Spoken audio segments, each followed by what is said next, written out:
Tem uma coisa interessante e importante, é que o acervo da Comissão da Verdade, ele tinha um grande apelo social. Então, assim, primeiro, teve uma grande disputa política para liberar muito rápido essa documentação. E essa pressão, seja social, seja política, ela influencia no tratamento técnico de um acervo.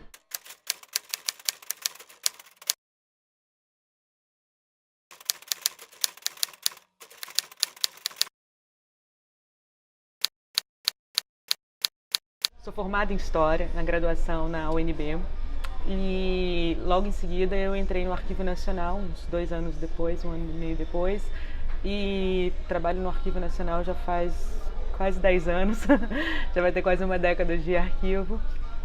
E em 2012 eu entrei no mestrado da FGV, do CPDOC da FGV, para estudar o Ministério do Trabalho, na ditadura militar. E esse é o meu maior tema de pesquisa. Agora eu estou fazendo doutorado, estou metade do doutorado, que é uma continuação desse tema que eu iniciei no mestrado. A minha história, tanto profissional quanto acadêmica, ela está muito interligada. Então, assim, muito do que eu decidi fazer no mestrado foi por causa do meu trabalho no Arquivo Nacional e do local onde eu estava.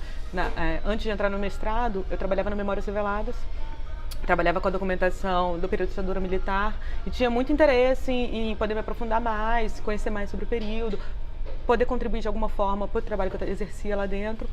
E acabei me interessando para trabalhar com temas dentro da história social, que é grande parte do trabalho que eu desenvolvo hoje em dia, que é a grande área do qual eu estou vinculada, principalmente o mundo do trabalho. E quando eu estava trabalhando em Memórias, eu fiquei assim, nossa, eu preciso saber mais, preciso me capacitar, preciso me entender mais sobre isso para poder exercer melhor meu trabalho, vou fazer um mestrado sobre isso, sobre o tema. Dentro de uma lógica do que é a instituição, a gente pode falar um pouco como é que essa instituição trabalha. Primeiro que o Arquivo Nacional é uma instituição da época do Império. Uma coisa que é importante é uma instituição que foi criada nesse período, ela passou por diversas mudanças no tempo, ou seja, assim como a história representa o período que ela é escrita, o arquivo também, a organização do arquivo também representa o tempo que aquilo foi organizado. Então, muitas vezes a gente acontece de olhar para uma organização de um fundo e falar, meu Deus, isso é uma maluquice. Mas isso espelhava a arquivística daquele período também. Então, seja de recolhimento, a missão do Arquivo Nacional mudou muito desde 1838, se não me engano, quando ele foi criado, até hoje em dia. A missão hoje do Arquivo Nacional, dentro de outras coisas, primeiro, gerir a documentação do Poder Executivo Federal. Então, tem o SIGA, que é um grande sistema de gestão dessa documentação, que é uma parte importante, muito importante no Arquivo Nacional, porque ela é responsável por estar dentro dos órgãos federais e ajudando esses órgãos a trabalhar essa documentação para que no futuro essa documentação vá parar no Arquivo Nacional. E a outra parte é trabalhar com essa gestão e tratar com essa salvaguarda dessa documentação que depois que ela vai para o Arquivo Nacional. Mas no passado, por exemplo, a missão do Arquivo Nacional foi também guardar a documentação do Poder Judiciário, coisa que não é mais hoje em dia. Tá? Então, assim, é só para também pensar que o arquivo, a sua missão, ela foi mudando com o tempo e acompanhando as mudanças da sociedade também.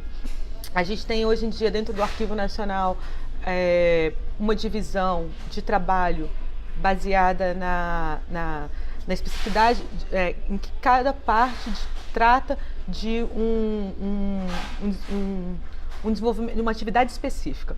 Como, por exemplo, tem a parte de gestão da documentação, que cuida especificamente com a documentação que ainda está sendo produzida no governo federal hoje em dia, e tem a COPRA, que é a de processamento e preservação de arquivo, que cuida de todos os acervos que já estão dentro do Arquivo Nacional. São duas coordenações diferentes. Tem uma coordenação de difusão, que tanto serve para atender pessoas através da sala de consulta, da pesquisa, da atendimento à distância, como também tem dentro dessa mesma coordenação de difusão, tem uma parte de pesquisa, de exposição, da revista Acervo, que é também uma difusão dos acervos que o Arquivo Nacional tem para conhecimento da sociedade. O Arquivo Nacional, então, ele tem uma coordenação de processamento e preservação de acervo, a COPRA. Nós temos uma coordenação de gestão de documentação, uma coordenação de ACOACE, que é de difusão do acervo, acesso e difusão do acervo. A COAD, que é de administração, que é uma a coordenação responsável por pessoal, RH, capacitação, licitação, assuntos voltados à administração do Arquivo Nacional, e a COREG, que é a coordenação do Arquivo Nacional, que fica em Brasília. Dentro dessas coordenações, tem o MAPA, que é o responsável por todo o entendimento, que é uma compreensão da administração pública, desde a época da colônia até os dias atuais. Tem o pessoal que lida com acervos digitais, tem quem faz recolhimento de acervo, a COGED tem conjuntos de ações voltadas para a gestão de documentos. E tem a coordenação de acesso, que é onde normalmente as pessoas passam, que é a sala de consulta do Arquivo Nacional. E a COPRA. A COPRA, que é a grande coordenação que trata com os acervos de dentro do Arquivo Nacional, ela tem uma área de preservação, que envolve preservação de todos os gêneros documentais, de todos os suportes. É uma coordenação que está preocupada também com a restauração de documentos, higienização, documentação, toda é feita por uma coordenação específica. E temos duas coordenações subordinadas, que uma é de documentos textuais e outra é uma coordenação de documentos audiovisuais e cartográficos. Então, isso desce no organograma. Depois eu posso te mandar um organograma do Arquivo Nacional, que isso vai ficar bem claro. Essas duas coordenações, a de textual e a de documentações audiovisuais e cartográficos, são as coordenações que fazem o tratamento técnico de uma documentação. Dentro da coordenação de documentos textuais, existem 3 coordenações. Uma de documentação do Executivo e Legislativo, uma de documentos do Judiciário e uma de acervos privados. Então, assim, quando o acervo da Comissão da Verdade, por exemplo, da CNV, ele foi recolhido para o Arquivo Nacional, ele é um arquivo produzido pelo Poder Executivo Federal. Então, ele vai para dentro da supervisão de documentação do Poder Executivo e Legislativo, que está vinculado a documentações textuais, que está vinculado à coordenação de preservação e processamento de acervo. Essa é a hierarquia. Sim. E a documentação dos privados, ela é uma pequena parte do acervo do Arquivo Nacional. A gente tem privados tanto dentro da documentação textual como da documentação audiovisual e cartográfica, então separado, mas também são acervos privados, que foram recolhidos por diversos motivos, seja porque eles faziam parte de um acervo, a pessoa era uma figura pública que trabalhou dentro do Executivo, então esse acervo era recolhido porque fazia parte, complementava de uma certa forma a documentação produzida pelo órgão. Então a gente tem Afonso Pena, eu sei que tem outros políticos que também têm acervos dentro privados.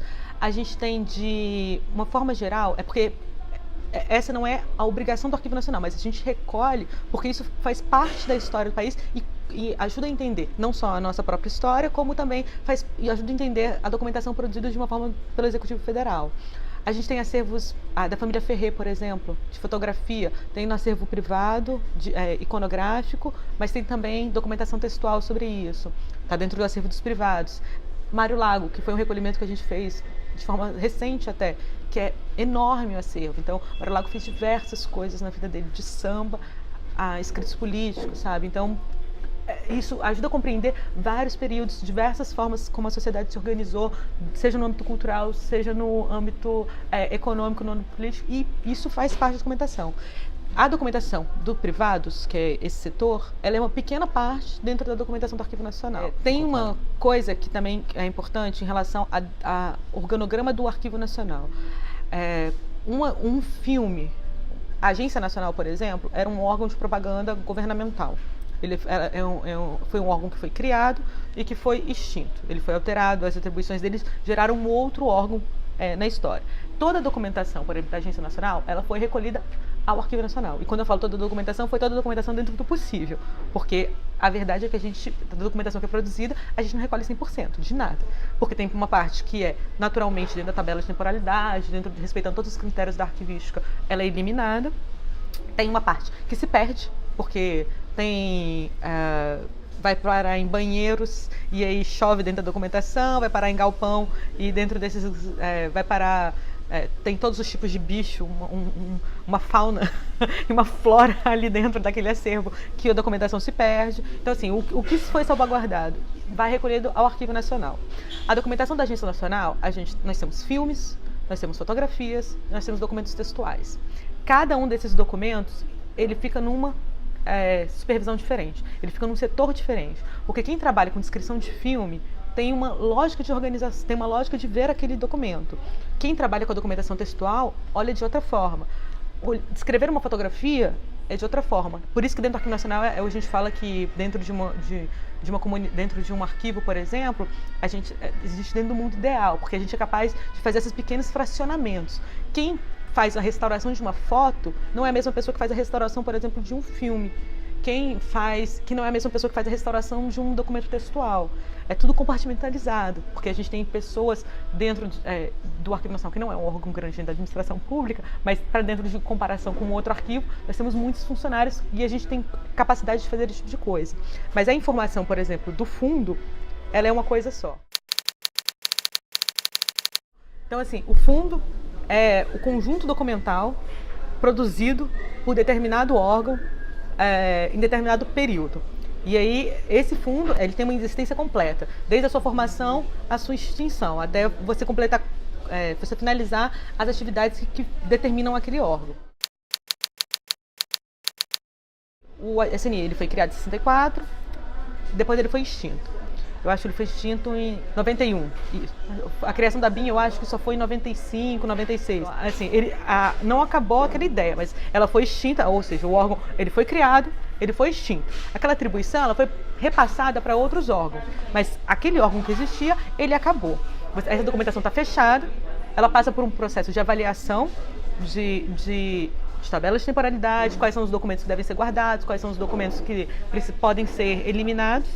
Tudo isso é avaliado pela gestão do Arquivo Nacional. Isso é muito importante, porque nenhum documento da administração pública pode ser, de acordo com a lei de arquivo, eliminado sem, Executivo Federal, né? Pode ser eliminado sem o aval do Arquivo Nacional. Então, muitas vezes foi usada uma justificativa pelos governos militares, pela ditadura, que determinado órgão não tem mais a documentação porque eliminou. Só que aí a gente pede, cadê a publicação? Cadê o documento do Arquivo Nacional autorizando? Porque tem uma regra para isso. Então, se eles não tiveram, eles respeitaram a lei. Nem que seja a lei de não poder eliminar a documentação. Então, isso também é importante, porque tem que ter um controle. Você não vai jogando qualquer coisa fora de acordo com a ideia que o órgão teve em relação a isso. Bem, o acervo do SNI foi criado, foi fechado. Esse acervo é avaliado, do que deve ser recolhido. Essa documentação passa para dentro do Arquivo Nacional. Quando ela entra dentro do Arquivo Nacional, a gente vai olhar de novo para essa documentação e a gente vai dar um tratamento técnico. Aí, o tratamento técnico, ele vai ter que respeitar diversas regras, dentro delas, por exemplo, como aquele órgão se organizava, qual era o organograma, quais são as funções daquele órgão, se ele tinha ou não, por exemplo, uma tabela de classificação, ou seja, ele já classificava seus documentos e organizava de determinada forma. Quando ele vai ser recolhido, isso é tudo discutido.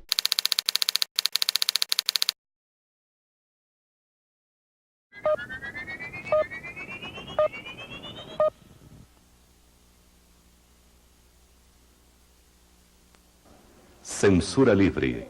ZYB 511. Quando você vai ver a história de recolhimento do fundo, descobriu-se que tinham dentro da Polícia Federal uma sala com um monte de documento. A documentação estava toda bagunçada, estava jogada e ela precisava, uma documentação importante, precisava ser salva. Foi o Arquivo Nacional, recolheu tudo. A gente olha para os documentos e fala, como é que o órgão se estruturava? A gente não tem mais isso não foi feito, não estava organizado certinho, era um monte de caixa bagunçada com um monte de documento misturado. Então a gente precisa separar isso. Mas de que forma a gente vai separar? A gente vai colocar, a gente lê, por exemplo, os decretos ou os regimentos do órgão. A gente sabia que a censura tinha um setor de censura e tinha um setor de fiscalização. Então, está tudo bagunçado dentro da caixa, a primeira coisa que a gente vai fazer é separar esses documentos, de acordo com a organização do órgão, a estrutura do órgão. Então, vamos separar tudo que tinha a ver com o serviço de censura, a censura pública, e tudo que tinha a ver com fiscalização, porque é assim que o órgão funcionava. Se estava tudo misturado dentro de uma caixa, porque no final, quando o órgão foi extinto, ninguém se preocupou em salvar de forma correta, separada cada documentação, a gente tem que fazer esse trabalho de reorganização. E isso é feito em discussões entre vários técnicos. A gente vai fazer uma pesquisa sobre a história do órgão, algumas pessoas discordam, não, mas será que é dessa forma mesmo que a gente tem que organizar? Será que não é de outra? E a gente pensa muito refletindo na estrutura, seja como em determinado momento aquela documentação foi produzida. Porque Ao fazer isso, a gente vai tentar remontar o organograma daquele órgão, daquela estrutura daquele órgão. Isso muitas vezes também é um problema para as pessoas entenderem por que determinados documentos estão num lugar e não estão no outro, porque a gente está obedecendo o regimento da própria administração pública. Bem, separamos esses documentos. A gente vai pegar então, dentro da censura, tinha censura a letras musicais, tinha censura às peças, tinha censura a filmes, está tudo misturado. Então, o que a gente vai fazer? A gente pega, tem vários, cada um desses diferentes. Então, a gente vai separar agora então. Pegou uma caixa, separou. Tudo que era letra musical vai para um lugar, tudo que é peça vai para outro lugar, tudo que é cartaz ou fotografias ou divulgação de filmes, por exemplo, vai ter para outro local. Dentro das letras musicais, você começa a organizar, a gente vai organizar por ano, nós vamos organizar por período. Tudo isso é discutido e essa documentação é colocada em ordem. A documentação das letras musicais, eu sei que ela foi organizada recentemente por um projeto muito bom que a gente teve do BNDES, de forma por ano, então os anos que foram feitos, e depois também por processos, porque as letras musicais elas eram submetidas para censura, muitas vezes pela gravadora, em pequenos processos, e eles colocavam várias letras, vários artistas juntos. Então assim, às vezes tem um mês, eles apresentaram uma letra, de uma forma hipotética, do Chico Buarque, do Caetano Veloso, do Gilberto Gil. E aí no outro mês, eles submeteram mais outras músicas. Então a gente forma os processos separados, porque isso era a lógica de funcionamento da censura. A gente não vai ficar juntando todas as músicas do Chico Buarque de um lado, todas as músicas do Caetano Veloso do outro, porque isso pode interessar um pesquisador, mas isso não reflete o que era o órgão naquele período, quando aquela documentação foi submetida. Você numera toda a documentação. Isso é só parte do tratamento técnico. Então a gente numerou a documentação. Essa documentação ela precisa ganhar uma notação, por exemplo, que é um código formado que reflete aonde aquele documento está exatamente dentro do grande fundo que ela compõe, que faz parte esse documento. Depois que esse documento está identificado, ele está dentro fisicamente, por exemplo, o local onde ele deveria pertencer, a letra musical, dentro do processo certinho que foi entregue pela gravadora, a gente descreve esse documento, a gente vai ler tudo que tem ali dentro. A descrição, ela não é uma cópia ipsis liter do que é o documento. A descrição, e isso é muito importante, por isso também que é importante a gente ter diversos pessoas de conhecimento diversos, ou seja, historiadores juntos com sociólogos, com antropólogos, com cientistas sociais, com cientistas políticos, com arquivistas, porque nem todo mundo sabe de tudo. Então, às vezes, um historiador pode contribuir num conhecimento ou numa informação específica, ou um cientista político sobre um conhecimento específico para fazer a descrição daquele documento. Você descreve aquele documento, tem uma série de regras da NOBRAD, que é a norma de descrição, que é o que o Arquivo Nacional trabalha hoje em dia. A gente alimenta essas informações dentro, por exemplo, da base de dados do Arquivo Nacional, que é o CIAN, e esse documento, se a gente tiver espaço para digitalização, ou seja, porque a gente tem uma agenda de digitalização também, se tiver espaço de digitalização, ele vai ser digitalizado. Depois de digitalizado, ele vai para dentro do servidor do Arquivo Nacional e o órgão que fez a descrição linka a imagem digital com a descrição. E assim o consulente na casa dele consegue ver. Vai buscar na base de dados, tem uma descrição, tem um conjunto de informações e tem o documento digital vinculado a ele. Só que para fazer isso, ele já passou por vários setores diferentes, já passou por vários lugares diferentes dentro do Arquivo Nacional. Esse seria o momento final, o momento quando acaba todo aquele trabalho. Se não tiver condição de digitalizar aquele documento, ele vai para dentro do depósito e aí o consulente vai procurar na base de dados e ele vai solicitar aquele documento dentro daquela caixa. E aí vai vir via sala de consulta. Atenção, senhores pais, terminou o horário para menores de 14 anos. No ar, mais um campeão de audiência.